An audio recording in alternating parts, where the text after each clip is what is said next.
Over 7 months ago, I went to a dealer-only auction with just $3,000 to see what I could come up with because I wanted a toy. It was wintertime, it was cold, and I was prepping for the summer. Well, it is summer now, and guess what? That turd back there is our $3,000 auction car, and in today's video, we're gonna bring you up to speed on everything we need to do to get this thing back to life because it was an absolute dud when we bought it at the auction. In today's video, we're gonna try to paint it on the real cheap and see if we can get away with it. And if we can't, unfortunately, we might have to do it the right way, but either way, we're gonna show you how to paint single stage, how to paint base coat, clear coat, how we prep these cars, everything we do to bring cars back to life when we buy them from auctions, and then what we need to do to get them ready for sale. And then you're gonna see us sell it and how much we're gonna make on the car at the very, very end. My name is Craig from Flying Wheels. Let's get going.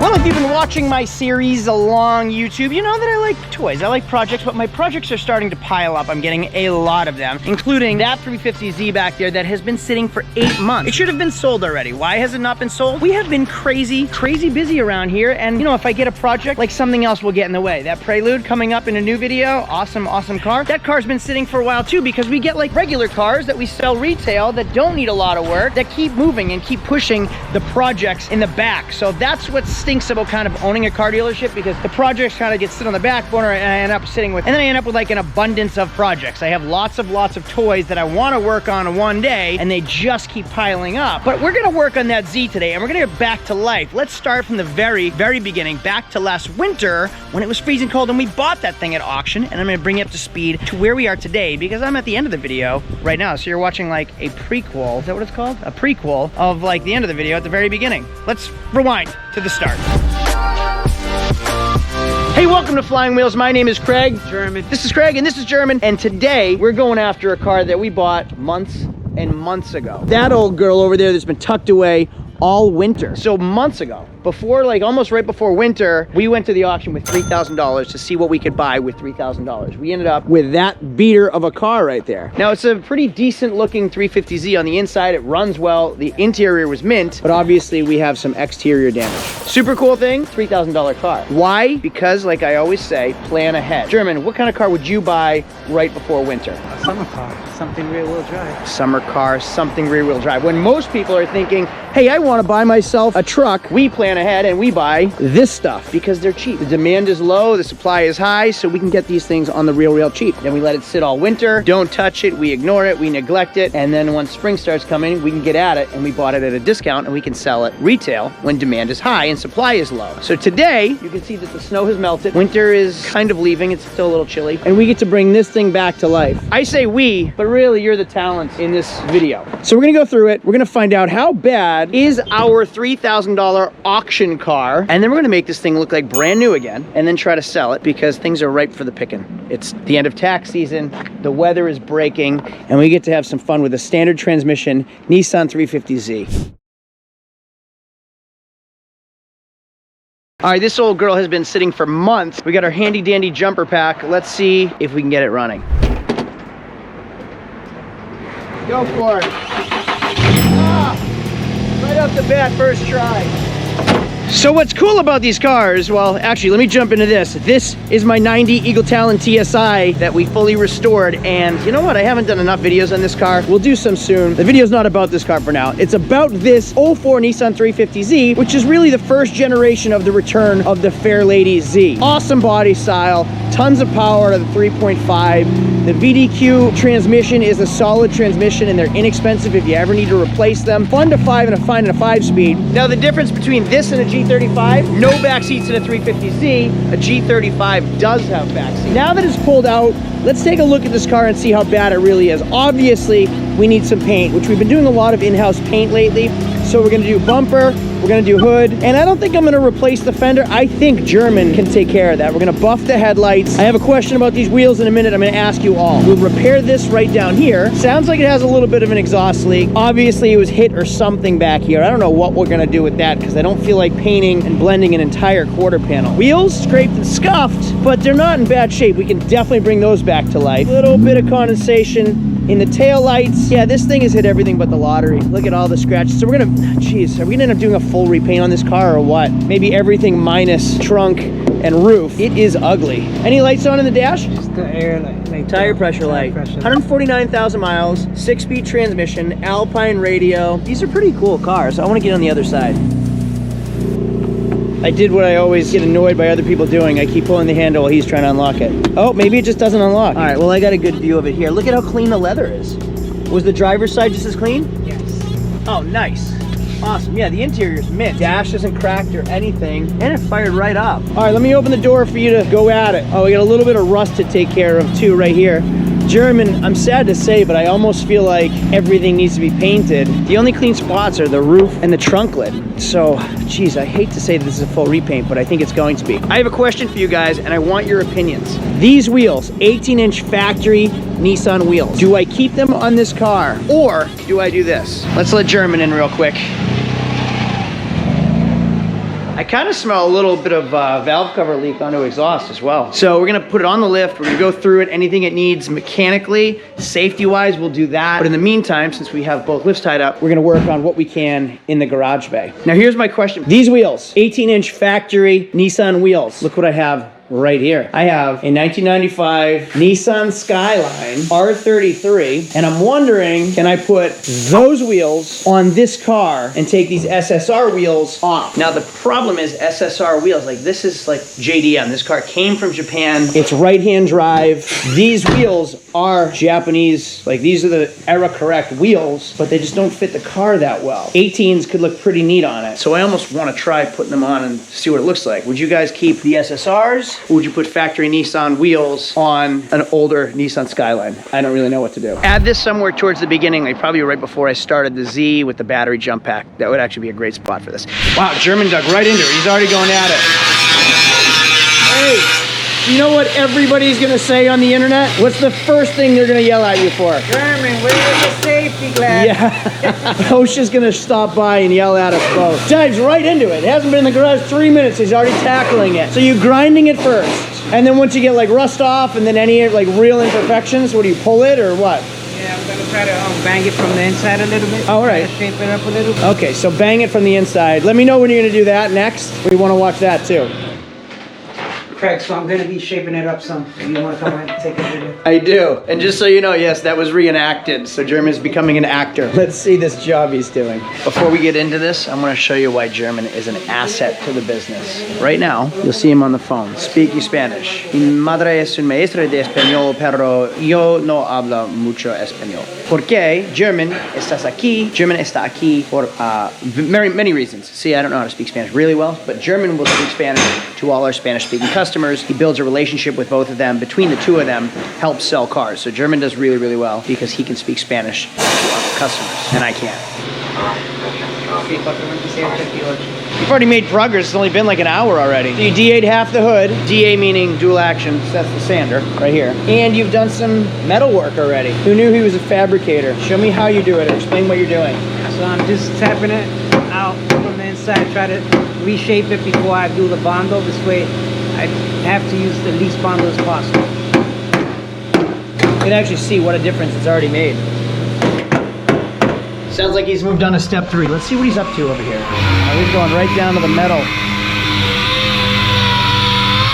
That looks really good already. I hear my name being yelled. Let's check this out. You're smiling. Wow. Wow. That is just absolutely stellar. You're gonna be the king of the comments section in this video. Not even really a half day into this. Well, plus everything else you've already done for the day too. This is great. You know what else everybody's gonna say? I encourage it. Masks. Safety first. Masks, goggles, gloves. You can't teach an old dog new tricks. Here's German's 350Z project. Look at that fender. You did a great job on this fender. Bumper looks good. We're gonna end up painting the whole thing. How are we looking for those bumpers? Yeah. Remember that inventory? Oh, you're right. Yeah, you're absolutely right. Nissan 350Z.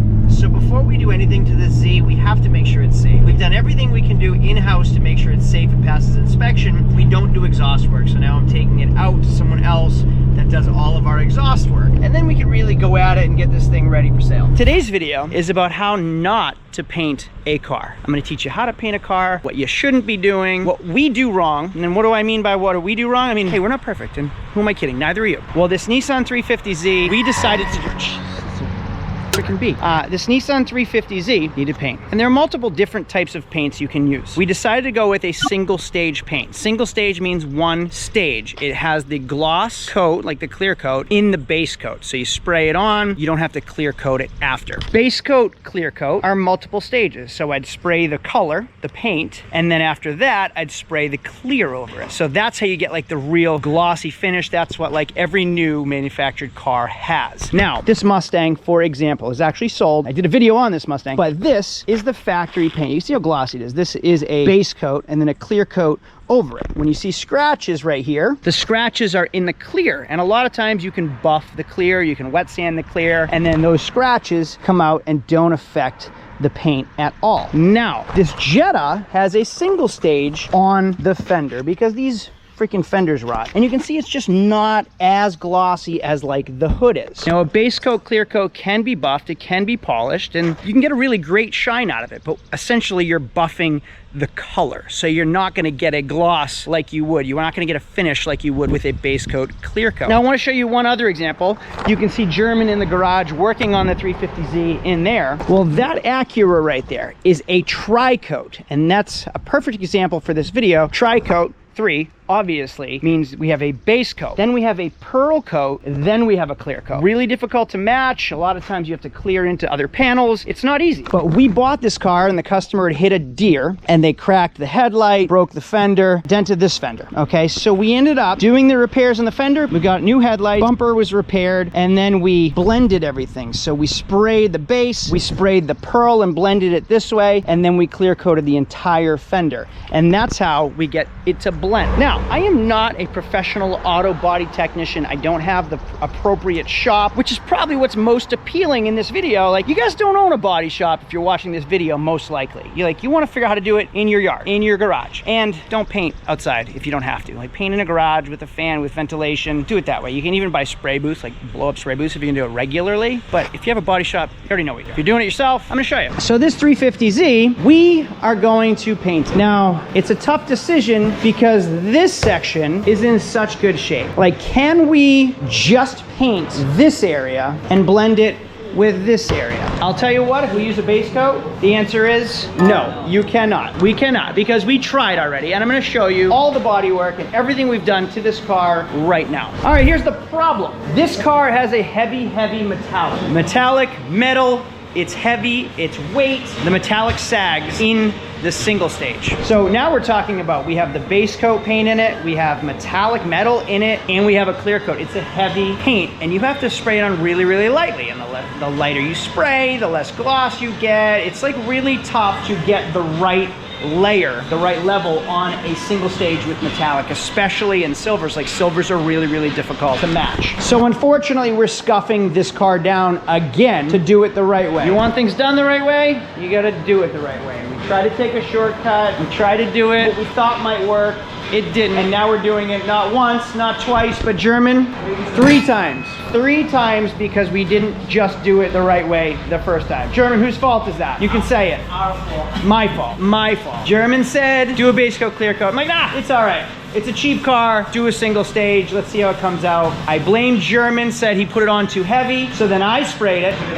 I put it on too heavy, and it ran. So listen, I'm never perfect, and like a lot of this stuff, we learn how to do these things because we were doing them. That's like the process of mistakes. We still make mistakes regularly. If you watch my videos, you know we make regular mistakes. But we learn by doing. I didn't go to school for this stuff. We're figuring it out as we go. So if you watch these videos, there's like plenty that we do wrong. So today, we're scuffing it down again, and then we're gonna do a base coat and a clear coat and show you the final result. Now, it is a good opportunity to point out some of the things that were missed. Like, you can actually see now that you're sanding, like you can kind of see imperfections. There was a run right here that can get sanded out. On the hood, there was a small spot. Now, this hood was in rough shape, so it was near impossible for German to make perfect, but you can kind of see a line right there, and you can see some dimples in the paint. So going down, really it needed to be repainted. The car's gonna get a full paint job. German, let's just do it the right way, all right? Don't even try to match it. We're just gonna paint it, okay? Scuff it. Now, another thing I wanna show you is this has a clear. Clear fades. See that 350Z used to be an emblem? That is the regular original color. Like that's the factory color. So you can see how much it's faded over the past 20 years, 19 years, I think this is a 2003. Now trying to match 20-year-old paint, also impossible because that was the original color. So when you order the paint code, which every car has a paint code, usually in the door or in the glove box or under the hood. A lot of times they're like right here. This one, for example, has a paint code under the hood. You get the paint code, it's the factory color, you spray it, I try to blend it or match it to something else, and it's not gonna match because I'm spraying this color, and this is the new color because it's faded over time. So there's a lot of variables, like you're gonna blending into panels, you gotta try to fade things. It's not easy. I actually just got a call from the paint store, just settling up the bill. $193 for the paint for this car, the base coat and the clear coat. And you'll see, let's see, there's a paint code right there, $58.73. $193. Now I bought single stage, which is this right here. Single stage was like $38 a pint, so about $70 for 2 pints, which is all we needed. So it was significantly less to go with a base coat. I didn't think I needed a quart, so that's why I wanted that decision. No, just make it, it's easy, let's just get it out. Rushing things never works. It doesn't work, and it's my fault. So anyway, what I was saying with clear coat, paint will not stick to the clear coat, okay? Which is what German's doing right now. He's scuffing it down for the 3rd time, because if I just spray it over this, it's gonna flake, it'll peel, the clear coat will peel, nothing's gonna stick, all right? You need an adhesive, you need a bonding agent, and a lot of times like bare metal will prime it. It needs to be primed. Priming is the adhesion promoter. It promotes adhesion to the metal, like the primer sticks to the metal, the paint sticks to the primer, just with any other material, and then you can paint over it. Well, this already has primer on the metal, it already has a base coat, and already has a clear. The clear, our paint won't stick to the clear. So what do you need to do? You need to scuff it down to make an adhesive surface. That way, the new base coat will stick, will adhere to the paint, to the existing material on the vehicle. So that's what German's doing right now. He's sanding down all of the clear so the paint can adhere to the existing paint. From there, we're gonna give it a good wash. Be careful with what chemicals you use. You don't wanna put a harsh chemical on the vehicle as you're washing it. The paint won't stick, or it will have a chemical reaction, and then it will bubble or peel or pit or fisheye. So you gotta be careful of what products you're using after pre-paint. So the Z is getting repainted for the 3rd time. Why? Because we try to cut corners. We try to do it on the real cheap instead of doing it the right way. Lesson learned. Now you know from my experience what not to do, which is probably what this channel is pretty much about. I'm turning into Tim Taylor from Tool Time, if you guys even remember that, where he does everything the wrong way so people know what not to do. That's this channel now. Next video, the car is done, and we're gonna list it for sale, and I can already tell you it's sold. So stay tuned for part 2. You can hit the bell to get notified next time it comes out, because that'll be our next video. In the meantime, check out that thing behind me. I'm not even gonna tell you what it is, why it is, and what we did. That's like an upcoming video. Hit the bell down below, subscribe if you haven't subscribed. I'll see y'all later. Thanks for watching. Adios.